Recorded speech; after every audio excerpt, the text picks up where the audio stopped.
స్వాగతం. ఈ రోజు మనమైతే ముఖ్యంగా ఫస్ట్ టాపిక్ లోకి అయితే వెళ్ళిపోదాం. అంటే తెలంగాణలో చూసుకుందాం. తెలంగాణలో కనుక చూసుకుంటే ఇటు నీళ్లు నిజాలు అసెంబ్లీ శీతాకాల సమావేశాల అజెండా ఖరారైనట్లయితే తెలుస్తుంది.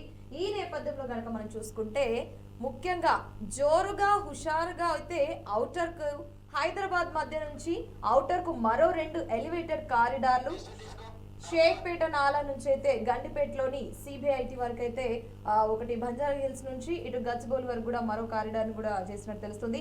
రహదారులను విస్తరించేందుకైతే హెచ్ఎండిఏ ప్రణాళికలు కూడా సిద్ధం చేస్తుంది. రైట్, ఇక ఇదే అంశంతో అయితే మనతో మాట్లాడకైతే గెస్ట్ అయితే సిద్ధంగా ఉన్నారు బండారి రామ్మోహన్ గారు. రామ్మోహన్ గారు నమస్కారం అండి. నమస్తే, చెప్పండి. Good morning sir. Good morning. Yes sir, మనం ఈరోజు తెలంగాణలో రామ్మోహన్ గారు మనం తెలంగాణలో కనుక చూసుకుంటే అసెంబ్లీ శీతాకాల సమావేశాల అజెండాను అయితే ఖరారైన తెలుస్తుంది. అంటే దీన్ని ఏ విధంగా తీసుకోవచ్చు అంటారు? అంటే నిన్న మధ్యవర్గ సమావేశం లాంటి సమావేశం జరిగినట్లు లెక్క మంత్రులతో కూర్చొని, అందుబాటులో ఉన్న మంత్రులతో కూర్చొని నిన్న రేవంత్ రెడ్డి గారు మాట్లాడారు. మొన్నటి పంచాయతీ ఎన్నికల విషయంలో మంచిగా పనిచేశారు. కొన్ని చోట్ల లోపాలున్నా కూడా బాగానే ఉన్నదని మంత్రివర్గాన్ని మెచ్చుకున్నారు. ఇంకా బాగా పనిచేస్తే మంచి ఫలితాలు వచ్చేవని కూడా చెప్పారు ఆయన. దాంతో పాటు ఇదే ఊపులో ఎంపీటీసీ జెడ్పీటీసీ ఎన్నికలు కూడా జరుపుకుందాం మనం. ఈ లోపల మనకు అసెంబ్లీ శీతాకాల సమావేశాలు పూర్తి కావాలి కదా అని చెప్పి ఈ సమావేశం తర్వాత, అంటే సమావేశాలకు ముందే నిర్ణయం తీసుకున్నాం, సమావేశం తర్వాత ఎన్నికలకు పోదామని చెప్పి వాళ్ళకు దిశానిర్దేశం చేశారు. దానిలో ముఖ్యంగా ఇటీవల కేసీఆర్ గారు ఈ నీళ్లు నిధులు నిజాల గురించి చెప్పిన విషయంలో కొంత విమర్శ చేసుకుంటూనే మరి వాళ్ళని తట్టుకోవడానికి అవసరమైన ఏర్పాట్లు చేసుకోవాలి. మనం ఏం చేసినాం ఈ 2 ఏళ్లలో, అంతకుముందు 10 ఏళ్లలో వాళ్ళు ఏం చేశారు, ఇవన్నీ చర్చించే అవకాశం ఉంటుంది. ముఖ్యంగా తయారు కంటే ఈ ఫైళ్లతో సహా అని కూడా మంత్రులకు సూచించారు. వాళ్ళ ముఖ్యంగా ఈ నీటిపారుదల విషయంలో ఉత్తమ్ కుమార్ రెడ్డి గారు కూడా కౌంటర్ ఇచ్చారు, కానీ ఇంకా బాగా చేయాల్సిన అవసరం ఉందని చెప్పి ఆయన అభిప్రాయపడ్డారు. అంటే వాళ్ళు మంత్రివర్గంలో మాట్లాడుతున్న విషయాలు బయటకు పొక్కవు, కానీ మనకు తెలిసినంత వరకు అవి అనుకుంటాను. అందులో రేపటి అసెంబ్లీ సమావేశాల్లో ఎలా వ్యవహరించాలి, ఎట్లా ఎదురుదాడి చేయాలి అని మాట్లాడుకుంటున్నారు. కానీ అసలు మనందరం కలిసి మన నీళ్లు, మనకు తెలంగాణకు కావాల్సిన నీళ్లు ఎట్లా తెచ్చుకుందాం, గోదావరి నీళ్ళని ఎట్లా ఏ రకంగా ఉపయోగించుకుందాం, కృష్ణా నీళ్ళు ఎట్లా ఉపయోగించుకుందాం, గతజల సేతుబంధనం చేస్తారా లేకపోతే ఇప్పుడు కొత్తగా తీర్మానం చేస్తారా అని దాని నా సలహా ఏంటంటే, ఇప్పుడు గతంలో కేసీఆర్ తప్పు చేసిండా, అంతకుముందు సమైక్య పాలకులు తప్పు చేసిండ్రా, ఇప్పుడు వీళ్ళు 2 ఏళ్ళు తప్పు చేసిండ్రా, ఇది కాదు చర్చించాల్సి. అసలు ఏం చేస్తే వాట్ నెక్స్ట్, అంటే ఏం చేస్తే తెలంగాణకు నీళ్లు హక్కుగా లభించే అవకాశం ఉంది, దాని గురించి చర్చించాలి కదా అంటున్నాడు. తమిళనాడు రాజకీయాలు చేస్తే తమిళనాడుకి ఏది ప్రయోజనం అది మాట్లాడతారు వాళ్ళు, అన్ని అధికార పక్షం కానీ ప్రతిపక్షం కానీ. అట్లాగే ఉభయ తెలుగు రాష్ట్రాలకు ఇప్పుడు చేస్తుంది అంతా కూడా వీళ్ళిద్దరు అటుపక్క ఇటుపక్క కూడా చేస్తుంది ఏంటంటే జీరో సమ్ గేమ్ ఆడుతున్నారు. అంటే నేను గెలిస్తే మీరు ఓడతారు, మీరు గెలిస్తే నేను ఓడతాను. ఎప్పుడైతే విన్ విన్ సొల్యూషన్ అంటే మన ఇద్దరం గెలవాలి, అంటే 2 తెలుగు రాష్ట్రాలకు న్యాయం జరగాలి, ఎవరికి అన్యాయం జరగవద్దు. దీనికి చేయాల్సిన పని ఏంది, కేంద్ర ప్రభుత్వం 2 ముఖ్యమంత్రులను కూర్చునిపెట్టి, 2 ప్రభుత్వాల అధికారులను కూర్చునిపెట్టి ఏదైతే మనకు ఈ సమస్య పరిష్కారం అవుతుందని ఆలోచించి అది చేసే ప్రయత్నం చేయాలి. కొంచెం ఎక్కువ తక్కువ ఒక మెట్టు వాళ్ళు, ఒక మెట్టు వీళ్ళు దిగి రావాలంటున్నారు. అంటే ఈ శాశ్వత పరిష్కారం కావాలా, లేకుంటే ఈ రావణ కష్టం ఇట్లాగే రగలన్నా? తెలంగాణ వచ్చి 12 ఏళ్ళు కావస్తున్నది, తెలంగాణ ఏర్పడి 12 ఏళ్ల తర్వాత కూడా ఇంకా వీటి గురించి మాట్లాడుకుంటున్నారు. అంటే కేంద్ర ప్రభుత్వంలో ఉన్న 12 సంవత్సరాల నుంచి మోడీ గారే ఉన్నారు కదా. కాంగ్రెస్ పార్టీ ఆనాడు విభజించింది, వెళ్ళిపోయింది, అయిపోయింది. ఇప్పుడు 12 ఏళ్ల నుంచి ఉన్న ఈ ప్రభుత్వం ఏం చేయకపోతే ఇక్కడ మాత్రం ముఖ్యమంత్రులు మారుతున్నారు. ఇటు పక్క చూస్తున్నాం మనం. ఆంధ్రప్రదేశ్ లో అయితేనేమో మళ్ళీ చంద్రబాబు నాయుడు, తర్వాత 5 ఏళ్ళు జగన్మోహన్ రెడ్డి, తర్వాత ఇప్పుడు మళ్ళీ చంద్రబాబు నాయుడు. ఇక్కడ కూడా అంతే కదా, 10 ఏళ్ళు కేసీఆర్, ఇప్పుడు మళ్ళీ 2 ఏళ్ల నుంచి రేవంత్ రెడ్డి ఉన్నారు. అంటే ప్రభుత్వాలు శాశ్వతం, పార్టీలు కాదు కదా. అంటే శాశ్వతమైన తెలంగాణ నీటి విధానం ఒకటి ఉండాలి కదా, దాని మీద చర్చించండి. నిన్నంతా కూడా కేసీఆర్ ని ఎట్లా ఎదుర్కొందాం, లేకుంటే కేటీఆర్ హరీష్ రావు మాట్లాడితే ఏం చేద్దాం అనే దాని మీద చర్చ జరుగుతుంది. కానీ అసలు నిజాలు ఏంటి, మనం ఎట్లా నీళ్లు ఆస్వాదించుకుందాం అనే విషయంలో ఈ ప్రతిపక్ష సహకారం తీసుకుందాం అంటే బాగుండదు. అంటే ఇప్పుడు ఏమవుతుందంటే, మీరు 10 ఏళ్లలో నాశనం చేశారు, ఎక్కువ నీళ్లు అప్పుడే పోయినాయి, అప్పుడే మీరు జార విడిచారు, అప్పుడే సరైన ఒప్పందాలు చేసుకోలేదని ఎదురుదాడి చేయడానికి 2 ఏళ్ల ప్రభుత్వం సిద్ధమైంది. ఈ 2 ఏళ్లలో మీరు డిపిఆర్ ఎన్నికకి వస్తే ఏం చేశారు అని ఈ 2 ఏళ్ల ప్రభుత్వం మీద, వీళ్ళ పనితీరు మీద బీఆర్ఎస్ సిద్ధమైంది. ఈ రెండింటి మధ్యన సందట్లో సడమియా అని ఆటలో అరటిపండు లాగా బీజేపీ ఈ రెండింటిని తిరుగుతూ వాళ్ళు ముందుకు వస్తారు. అంటే అసెంబ్లీ సమావేశాలు రేపు ఎట్లా జరగబోతే మనకు అర్థమవుతుంది. చర్చ కాదు, రచ్చ జరిగే అవకాశం ఉంది. నేను వాళ్ళని కోరుతూ గౌరవ అసెంబ్లీ సభ్యులందరినీ, ముఖ్యమంత్రి సహా అందరు కోరుతుంది ఏంటంటే, ప్రతిపక్ష నాయకుడితో సహా కేసీఆర్ గారు సభకు వెళ్ళాలి, ప్రతిపక్ష నాయకుడిగా వాస్తవాలు వివరించాలి. కానీ గత ప్రభుత్వం ఏం చేసింది, 2 ఏళ్లలో ఏం చేసింది అని చర్చ వస్తే మళ్ళీ వాళ్ళు 10 ఏళ్ళు తెస్తారు. వాళ్ళు 10 ఏళ్ళు తెస్తే ఆయన మళ్ళీ వెనక్కి వెళ్ళి సమైక్య పాలకుల మీద తెస్తారు. అంటే ఇప్పుడు చీమా ఎందుకు కుట్టావంటే కథ చెప్పినట్టే ఉంటది కనుక ఇది సరైనది కాదు. అందరూ అన్ని పక్షాలు కలిసి తెలంగాణ నీటి వనరులను రక్షించుకోవడానికి ఎలాంటి ప్రయత్నం చేయాలి, ఎట్లా హక్కుగా సాధించాలని కేంద్రం మీద ఒత్తిడి చేయడం మాత్రమే మంచిది. అట్లా చేస్తే మంచిది అంటున్నాను. రామ్మోహన్ గారు, మనము ఈనాడులో గనక మరోసారి చూసుకుంటే రాష్ట్రపతి ద్రౌపది ముర్ముకు అయితే వెండి నందిని అందజేసి వీడ్కోలు అయితే పలుకున్నారు సీఎం రేవంత్ రెడ్డి. ఇప్పుడు రాష్ట్రపతికి అయితే ఆత్మీయ వీడ్కోలు అయితే ఇవ్వనున్నట్టు తెలుస్తుంది. అంటే దీన్ని ఏ విధంగా తీసుకోవచ్చు అంటారు? మరి పలికారమ్మ నిన్న రాత్రి వెళ్ళిపోయింది ఆమె. పలికారు ఆల్రెడీ పాస్ట్ టెన్స్, వార్త అయిపోయింది. నిన్న సాయంత్రమే వెండి నందిని ఇచ్చారు, వాళ్ళు వెళ్ళిపోయారు.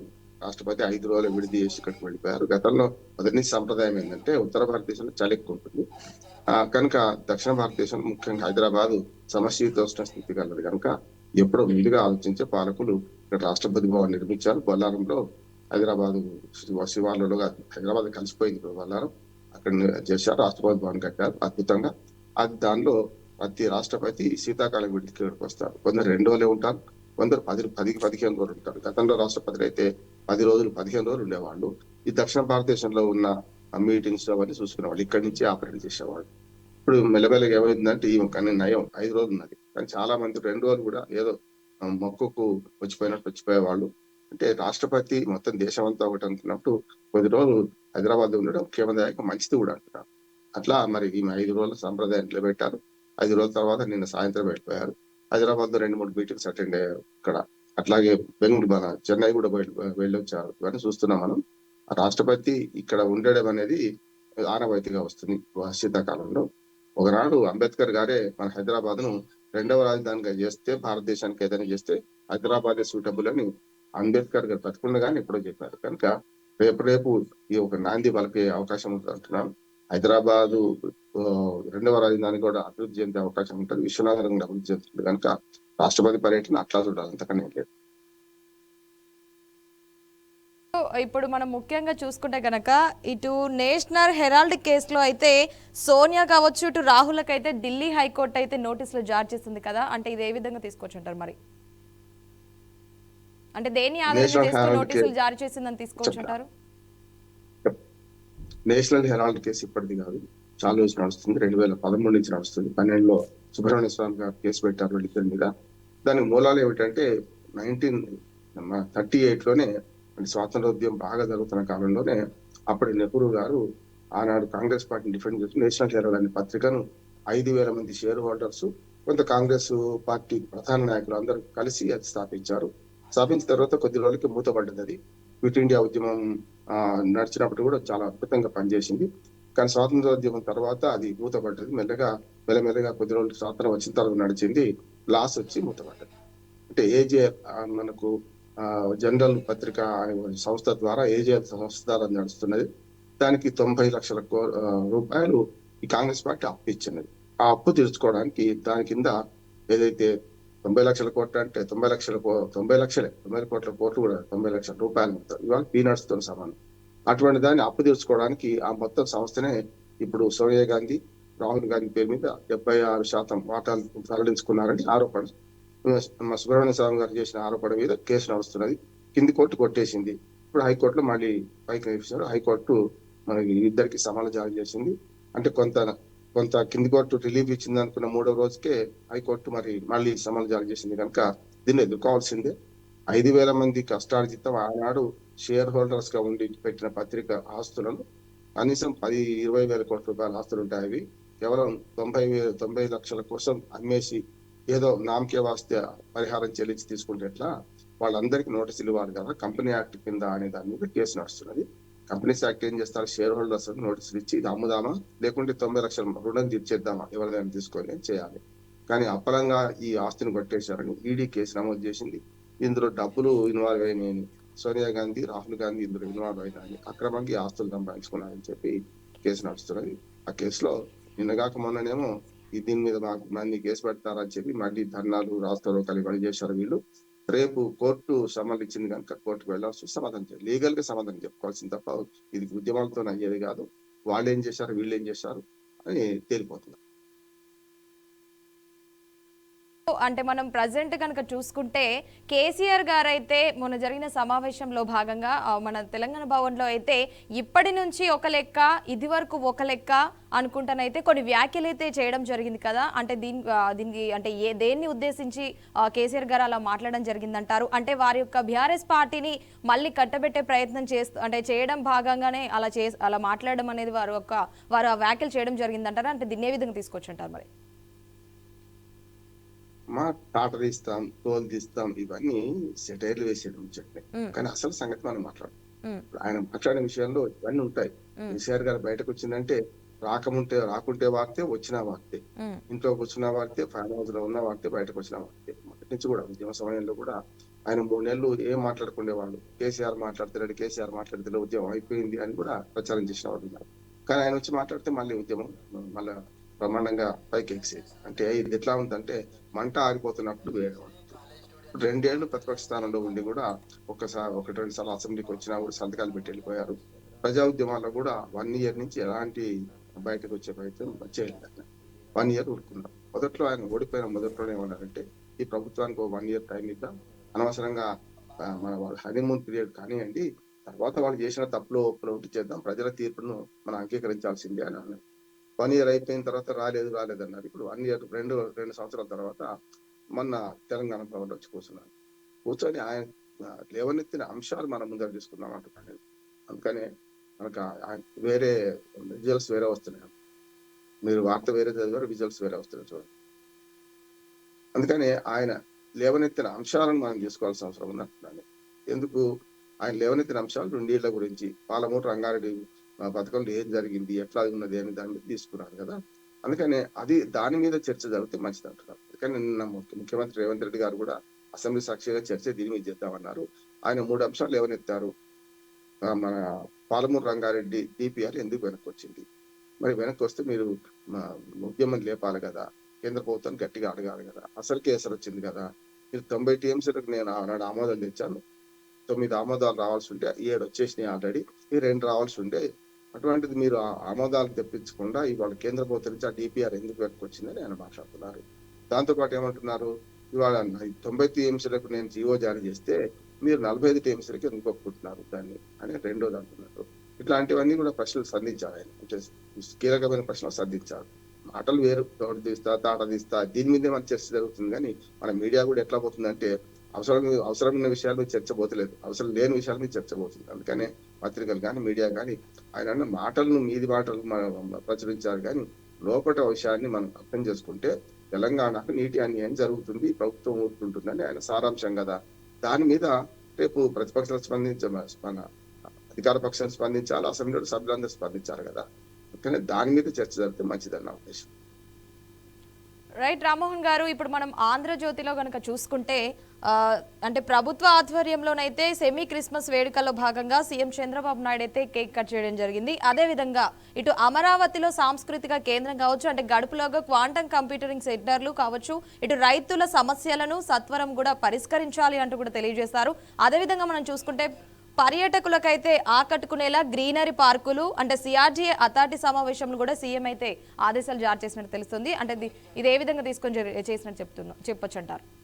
2 వార్తలు ఉన్నాయి. ఒకటేమో క్రిస్మస్ ముందస్తు వేడుకలు చేసుకున్నారు, క్రీస్తు గొప్పతనం గురించి, మన క్రిస్టియన్ల మన మత విషయాల గురించి మాట్లాడారు. మంచిది, క్రిస్మస్ శుభాకాంక్షలు తెలిపారు, మంచిది అంటున్నారు. అంటే ఇన్ని ఓటు బ్యాంక్ రాజకీయాలే, ఇవన్నీ క్రిస్మస్ తోపాలు కానీ లేకపోతే రంజాన్ కానుకలు కానీ ఇవన్నీ కూడా మనం చూస్తున్నాం కదా. మొత్తం మీద ఓటు బ్యాంక్ రాజకీయాలు అన్ని మతాలు ఆదరించాలి, అన్ని మతాలు చేసుకునే ప్రయత్నం చేస్తారు, తప్పులే, అన్ని మతాలు గౌరవించాల్సింది సెక్యులర్ దేశంలో. దాంతో పాటు ఆయన కొన్ని విషయాలు మాట్లాడారు. అమరావతిలో మరి మంచి పార్క్ ఏర్పాటు చేస్తా అన్నారు, 20 అభివృద్ధి పథంలో నడుస్తుందన్నారు. నిన్న నారాయణ గారు కూడా అమరావతికి వెళ్ళి కొన్ని ప్రతిపాదన చేశారు. మళ్ళీ ఇంకో 44,000 ఎకరాలు మళ్ళీ సేకరిద్దాం అనుకుంటున్నారు. అదంతా అమరావతి అభివృద్ధిలో భాగం అనుకుంటారు. అమరావతి అభివృద్ధికి వీలైన తొందరగా చేసుకోవాల్సిన అవసరం ఉన్నది. ఇప్పుడు ఎట్లాగూ ఇప్పుడు క్రిస్మస్ ఈ వేడుకలు ఇవన్నీ చేసుకుంటున్నారు కానీ రేపు వచ్చే 3 ఏళ్ళు మాత్రమే మిగిలింది వీళ్ళకు ఈ ప్రభుత్వానికి. అంటే అటు పోలవరం నిర్మాణం పూర్తిగా చేసుకోవాలని అనుకున్నా, ఇటు పక్కన అమరావతి పూర్తి నిర్మాణం చేసుకోవాలనుకున్నా, కేంద్ర ప్రభుత్వ నిధులతో మరి పూర్తిగా జాతీయ ప్రాజెక్టు కనుక పోలవరం నిర్మాణం కావాల్సిందే. మనం పోయినసారిలాగా మొదటి 5 ఏళ్ళలాగా 5 ఏళ్ళు అయిపోయిన తర్వాత మన గత జల సేతుబంధనం అన్నట్టు అయ్యో ఇంకా రాలేదనుకున్నారు కానీ అట్లా కాకుండా ఉండాలి. ఈసారైనా అమరావతి పూర్తి చేసుకోవాలి, పూర్తి భవనాలు నిర్మించుకోవాలి, రైతులకు మేలు చేసి వాళ్ళకి ఇచ్చే ప్లాట్ ఇచ్చేయాలి. ఇప్పటికే రిజిస్ట్రేషన్ అవుతున్నాయి. అట్లాగే రామాయపట్నం పోర్టు, దుగరాజపట్నం పోర్టు అవి పూర్తి చేసుకోవాలి. కడప ఉక్కు కర్మాగారం గురించి అతికెత్తి లేదు. విభజన హామీల అమల్లో పూర్తి స్థాయిలో ఈ 3 ఏళ్ళు పనిచేస్తేనే ఆ తర్వాత ఎన్నికల్లో ప్రజలు దీవిస్తారా, తిరస్కరిస్తారా, ప్రజలు ఆలోచన చేస్తారు. అంతిమంగా ప్రజల తీర్పే కదా. అందుకని నిన్న అమరావతి విషయంలో కూడా కొన్ని నిర్ణయాలు తీసుకున్నారు. అవి మంచివి అంటున్నాను, ఆహ్వానిస్తున్నాను. రామ్మోహన్ గారు, అదే మనము అంటే ఆంధ్రజ్యోతిలో చూసుకుంటే గనక బెదిరింపులు మానండి అంటూ కూడా మన AP deputy CM Pawan Kalyan అయితే అనడం జరిగింది. అదేవిధంగా మనం చూసుకుంటే బెదిరింపులు మానండి లేదంటే ఏం చేయాలో నాకు తెలుసు, వైసీపీ నేతలకు పవన్ కళ్యాణ్ అయితే హెచ్చరికలు కూడా జారీ చేసినట్టు తెలుస్తుంది. ముఖ్యంగా మనం చూసుకుంటే రౌడీలకు సపోర్ట్ చేసేది పార్టీయే కాదు, చంపేస్తాం మేమేంటో చూపిస్తామంటూ కూడా ఒక మాజీ సీఎం బెదిరిస్తున్నారంటూ కూడా కొన్ని ఆరోపణలు అయితే ఉన్నాయి. అంటే దీన్ని ఏ విధంగా తీసుకోవచ్చు అంటారు? మరి దీన్ని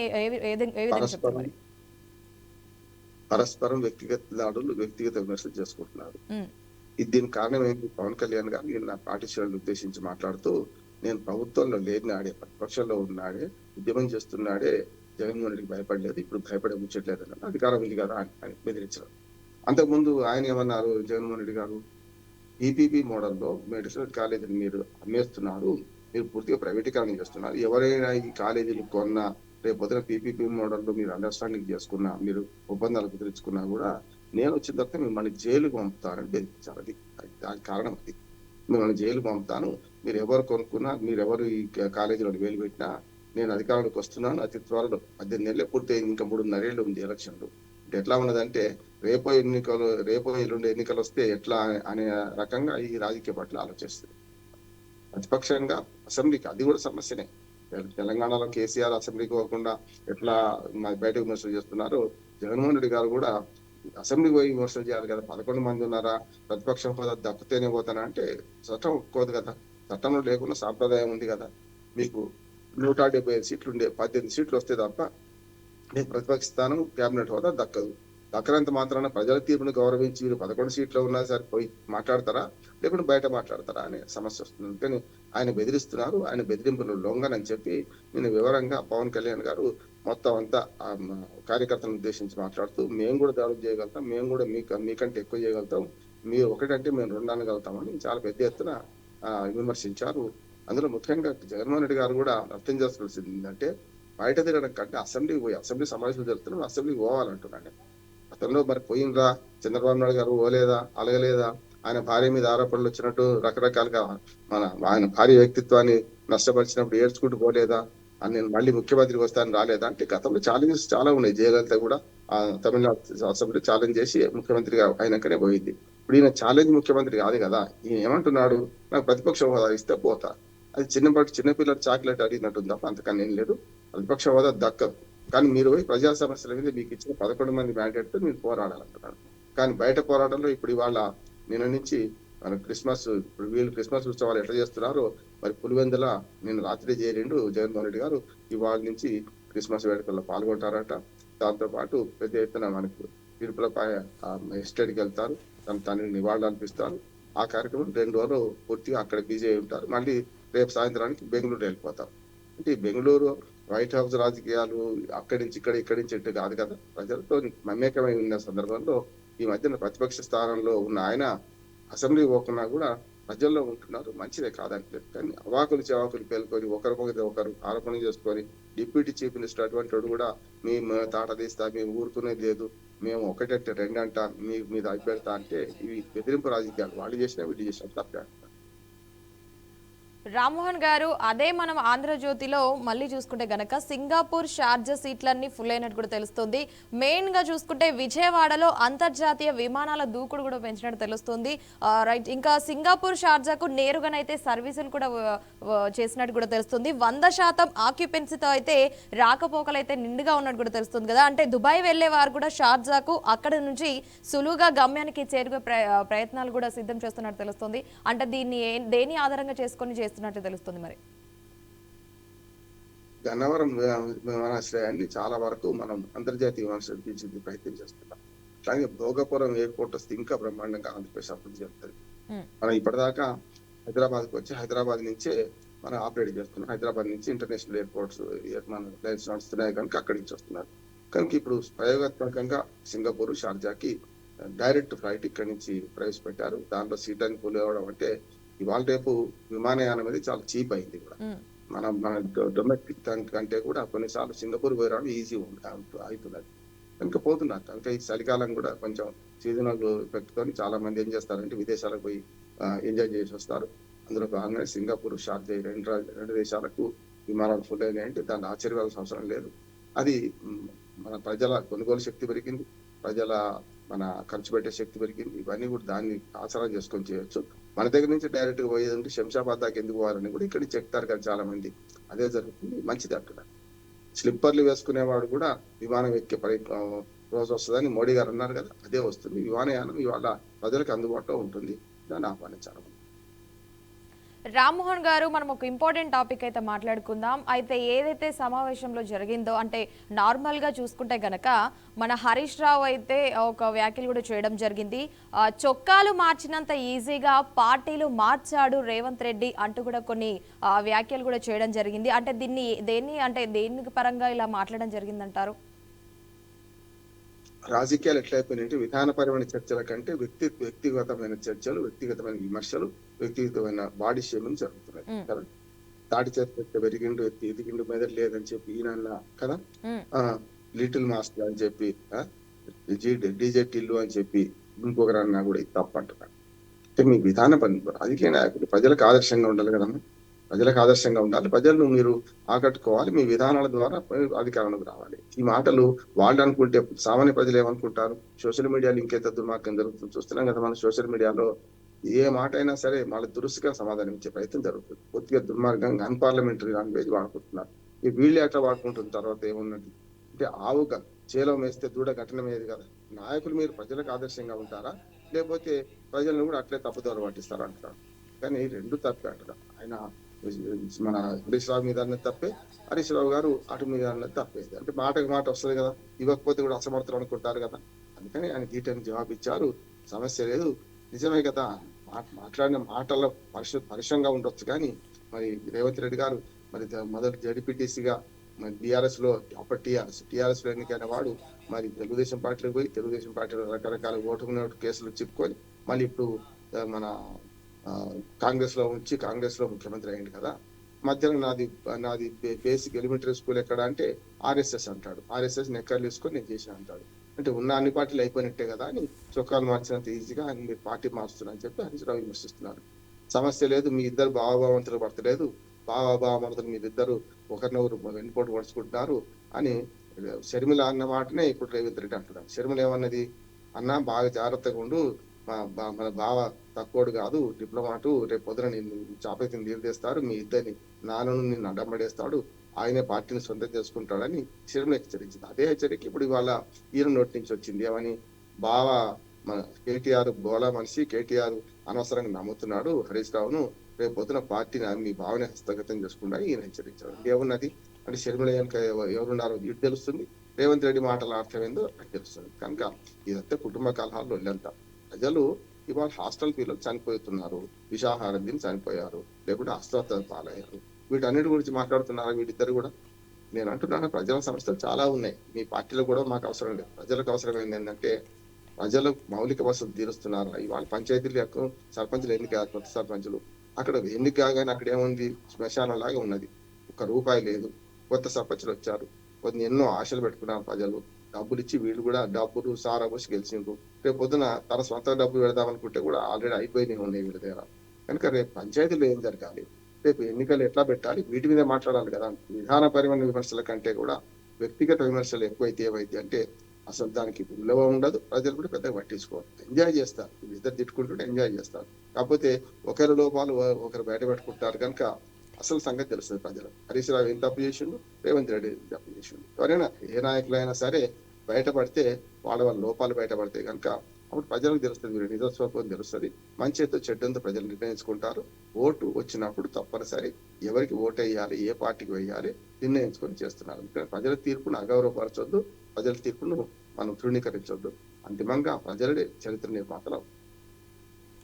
రామ్మోహన్ గారు, అంటే మనం దీని పరంగానే చూసుకుంటే గనక నిరుద్యోగులకు ఎలాంటి అంటే హామీలు ఇచ్చి, అంటే వారి యొక్క ఇష్టానురాజ్యంగా మీరు హామీలు ఇచ్చి ఇప్పుడు ఉద్యోగాలు ఏవి అంటే ఎవరి వారి యొక్క చేతులు దులుపుకుంటున్నారు అంటూ కూడా కొంతమంది విద్యార్థులు కావచ్చు, కొంతమంది నిరుద్యోగులు కావచ్చు, వారైతే మన చాలా మంది అయితే వారి ఆవేదన కూడా వ్యక్తం చేయడం జరిగింది కదా. అంటే ఇది గెలిచాక ఒకలాగా, గెలవక ముందు ఒకలాగా, అంటే ఇప్పుడు చేతులు దులుపుకుంటున్నారన్న వాదనకైతే చాలా మంది కార్యకర్తలు కావచ్చు, నేను అన్నట్లుగా విద్యార్థులు కావచ్చు, వారి ఆవేదన వ్యక్తం చేస్తున్నారు కదా. మరి దీన్ని ఏ విధంగా తీసుకోవచ్చు అంటారు? మరి ఎన్నికలప్పుడు అలవిగాని హామీలు ఇవ్వడం రాజకీయ పార్టీకి అలవాటు. అంటే స్వర్గానికి కింది తీసుకొస్తా ఉండే అరచేతిలో స్వర్గం చూపిస్తారు కదా, కనుక అది వాళ్ళకి అలవాటు. నమ్మే వాడిది కూడా బుద్ధి ఉండాలి కదా అంటున్నారు. ఇంకా మన కేసీఆర్ గారు అదే అన్నారు కదా, 1-2 ఇస్తా అని కదా, అనేక హామీల గురించి ఆయన కూడా మాట్లాడారు. ఆయన మొన్నటి బీఆర్ సభలో, మన ఆ పార్టీ ఆఫీసుల సభలో మాట్లాడారు కదా. అందుకని గాంధీ గారు ఏమంటారంటే, తొందరగా మోసపోయేది యువతే, తొందరగా తిరగబడేది కూడా యువతే. అంటే కోపం వస్తే యువత తిరగబడతారు. అందుకని మీరు అన్న హామీలు అన్నారు కదా, మొత్తం ఈ కాంగ్రెస్ పార్టీ అధికారంలో రాకముందు 2 ఏళ్ల క్రితం వాళ్ళు ఏమో హామీలు ఇచ్చారంటే, రాహుల్ గాంధీని స్వయంగా తీసుకుపోయి రైతులకేమో అక్కడ మన వరంగల్ డిక్లరేషన్, రైతు డిక్లరేషన్ సందర్భంగా ఇప్పుడు ఇస్తున్న 10,000 బిచ్చం వేస్తున్నారు, రైతు బంధు మేము 15,000 ఇస్తామన్నారు, 15,000 రైతు భరోసా చేస్తామన్నారు. దాంతో పాటు వాళ్ళు ఏమన్నారు, ఇంకా రైతు కూలీలకి ఏమి ఇస్తలేరు, రైతు కూలీలకి ఇస్తామన్నారు 12,000 రూపాయలు. పోనీ కౌలు రైతులకు కూడా 18,000 రూపాయల సంవత్సరానికి ఇస్తారు. ఇట్లా మరి సన్నవడ్లు అనే ముచ్చట తర్వాత వచ్చింది, అన్ని వడ్లకన్నిటికి కూడా మేము బోనస్ ఇస్తామన్నారు. ఇట్లా ఒక 5-6 హామీలు రైతులకు ఇచ్చారు. ఆ తర్వాత సరూర్ నగర్ సభ జరిగింది ఎన్నికల కన్నా ముందు 2 ఏళ్ల క్రితం. సరూర్ నగర్ సభలో ఇదే కాంగ్రెస్ పార్టీ ప్రియాంక గాంధీని తీసుకొచ్చి, మీరు ఇంతకుముందు ప్రస్తావించారు కదమ్మా, నిరుద్యోగ వృత్తి ఇవ్వాలి, గతంలో ఎగ్గొట్టాడు ఆయన, నిరుద్యోగ వృత్తి ఇస్తాను, ఎవరు నిరుద్యోగులు అని అసెంబ్లీ సాక్షి ప్రశ్నించారు. నేను కూడా నిరుద్యోగిని అవుతానన్నారు. కనుక అట్లా అని చివరికి నిరుద్యోగ వృత్తి ఎగ్గొట్టారు. అప్పుడెప్పుడో 2018 తర్వాత జానారెడ్డి గారి కాన్స్టిట్యూన్సీలో ఎన్నికలు జరిగితే మనకు జానారెడ్డి గారిని ఓడించడానికి పెద్ద ఎత్తున నిరుద్యోగ వృత్తి ఇస్తానని కూడా కేసీఆర్ హామీ ఇచ్చారు. తర్వాత తప్పారని విమర్శ చేసుకుంటూ ప్రియాంక గాంధీ సాక్షిగా ఆనాడు 4,000 రూపాయలు నిరుద్యోగ వృత్తి ఇస్తాం, లేకపోతే మేము జాబ్ క్యాలెండర్ ఇస్తున్నాం కనుక ఎవరైతే ఉద్యోగాలు రావాలందరికీ 4,000 రూపాయలు సంవత్సరాన్ని నెలకి ఇస్తా అన్నారు. అయిపోయింది కదా. తర్వాత బీసీ డిక్లరేషన్ కామారెడ్డి, ఇవన్నీ ముఖ్యమైనవి. ఇటువంటివన్నీ పనిచేయలేదు. ఇటువంటివన్నీ మీకు హామీలు చెప్పారు అని సహజంగా బీఆర్ఎస్ పార్టీ అంటుంది కదా, ప్రతిపక్షాలు అంటే ప్రజలు కూడా అంటారు కదా, మీకు ఇచ్చిన కొడతా అంటే భయం, పెడతా అంటే ఆశ ఉంటుంది. ఎవరికైనా ఏ ప్రజలకైనా పెడతా అంటే ఆశ ఉంటుంది, కొడతా అంటే భయం ఉంటుంది. కనుక ఇవి చేయాల్సిన పనులు చేయలేదు. 100 రోజుల్లో ఈ గ్యారెంటీ తీరుస్తున్నారు. 100 కాదు, ఇప్పటికి 2 ఏళ్ళు అయిపోయింది, 750 రోజులు అయిపోయింది కదా, మరి ఎందుకు తీర్చడం లేదు అని ప్రతిపక్షాలు అడుగుతాయి కదా, కరెక్టే కదా. అందుకని మేము నిరుద్యోగ వృత్తి గురించి మర్చిపోయిండ్రు, ఎవరు కూడా తులం బంగారం గురించి మర్చిపోయిండ్రు. ఎందుకని చాలా హామీలు ఇచ్చారు. ఇప్పుడు వాళ్ళు చేసుకునే విమర్శలు మనం ఎందుకు చేద్దాం, కానీ హామీల సంగతి అందరికీ తెలుసు. 2,000 పెన్షన్ 4,000 చేస్తామన్నారు, పోయింది. కళ్యాణ లక్ష్మి 1,00,000 రూపాయలు బిచ్చం వేస్తున్నట్ట 1,00,000కు అదనంగా తులం బంగారం ఇస్తా అన్నారు.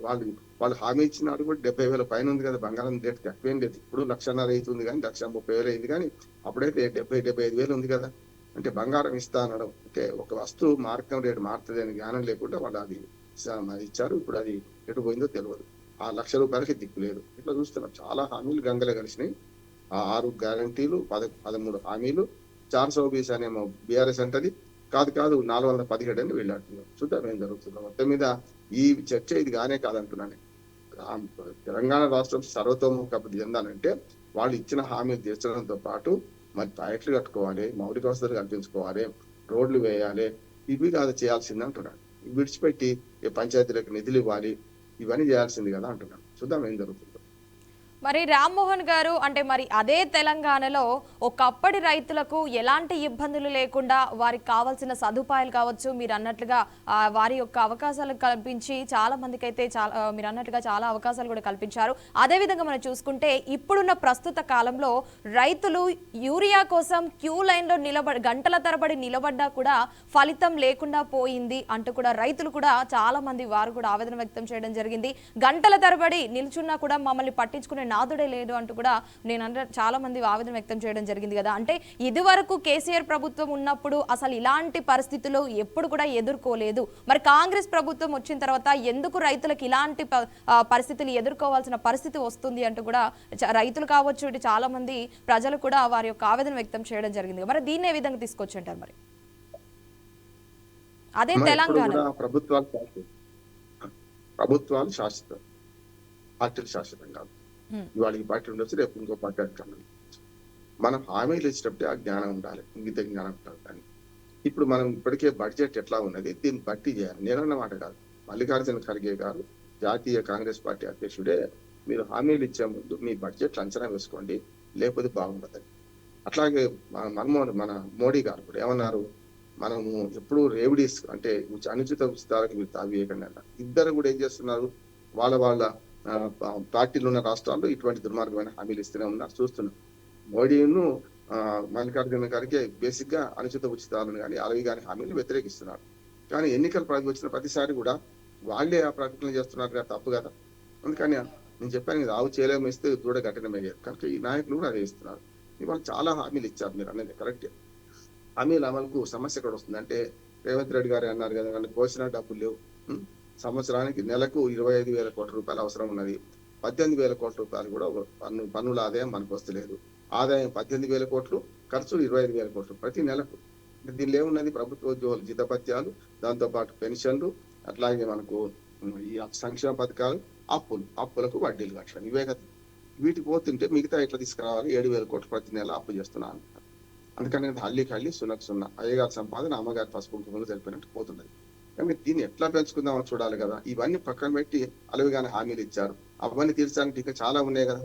వాళ్ళు ఇచ్చిన హామీలు 100, అందులో అంటే 100 అంటే ఉదాహరణ చెప్తున్నాం, అది 10 కూడా తీరడం లేదు. మరి ఏం చేయాలి దీన్ని? అందుకని సమన్వయం చేసుకోవాల్సిన అవసరం ఉంది. హామీలు ఇచ్చేటప్పుడే ఆ జ్ఞానంతో మనం వాళ్ళు ఒకటంటే మనం 200 అని అధికారులకు వచ్చేదారం చేశారు కనుక ఆ సమస్యను ఫేస్ చేయాల్సింది వాళ్ళే, తప్పదు అంటున్నారు. లేకపోతే ప్రజల ఆగ్రహానికి గురవుతారు, లేకపోతే ప్రభుత్వాలు మారుతాయి.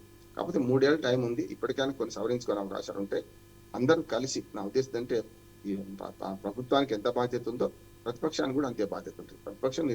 ప్రతిపక్షంగా నిర్మాణాత్మక విమర్శలు చేయాలి.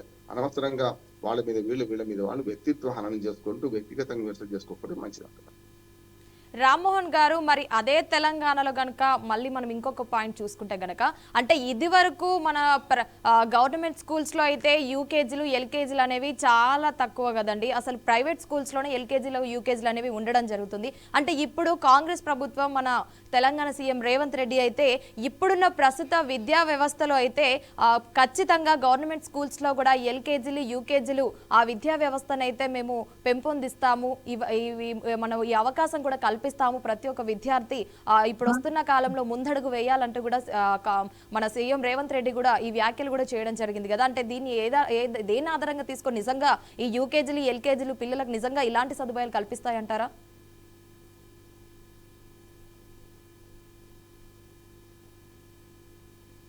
మాకు టైం అయిపోతున్నట్టు చూడండి, 2 విషయాలు మాట్లాడుకోవాలి. చివరిగా మీరు ఎప్పుడు కూడా ఇది జాతీయ విద్యా విధానం అంటే కొత్తగా 2020లో చట్టం వచ్చింది. దాని ప్రకారమే ఇవాళ పిల్లలు ఇంగ్లీష్ మీడియం కోసం ప్రైవేట్ స్కూల్కి వెళ్తున్నారు. అట్లాగే 3 ఏళ్ల పిల్లవాడు కాగానే 3 ఏళ్ల వరకు స్కూల్ వేయడానికి అవకాశం ఉంటుంది. ఇది మన ప్రైవేట్ స్కూళ్ళలో.